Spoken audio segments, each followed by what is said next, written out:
الحمد لله الحمد لله الذي شرفنا على سائر الأمم برسالة من اختصه من بين الأنام بجوامع الكلم وجواهر الحكم، وصلى الله تعالى عليه وعلى آله وأصحابه وبارك وسلم. ما نطق اللسان بمدحه ونسخ القلم. أما بعد، فقد قال الله تبارك وتعالى في كلامه المجيد والفرقان الحميد: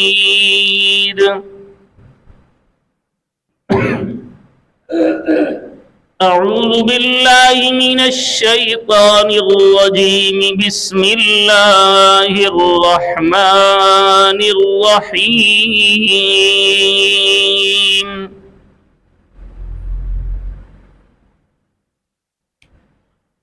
سبحان الذي أسرى بعبده ليلا من المسجد الحرام إلى المسجد الأقصى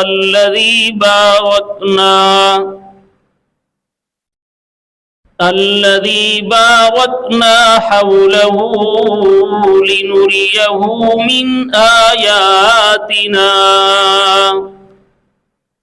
إنه هو السميع البصير.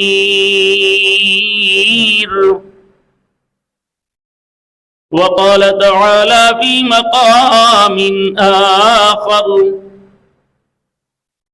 إذ أخرجه الذين كفروا ثاني اثنين إذ هما في الغار إذ يقول لصاحبه لا تحزن إن الله معنا.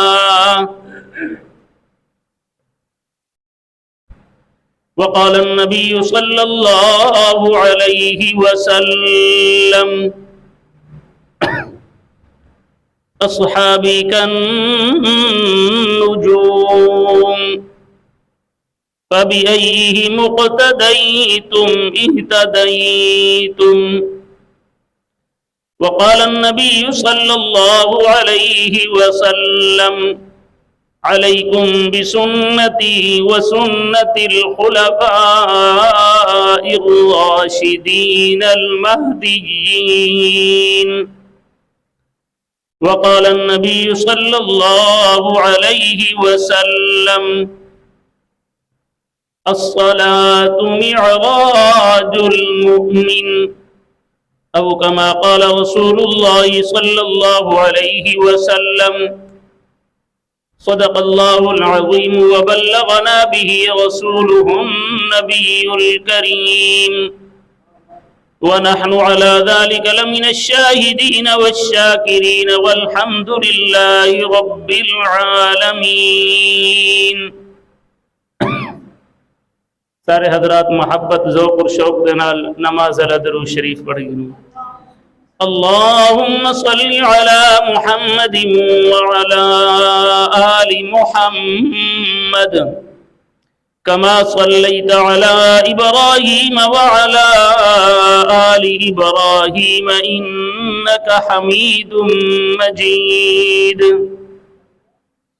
اللهم بارك على محمد وعلى آل محمد كما باركت على إبراهيم وعلى آل إبراهيم إنك حميد مجيد.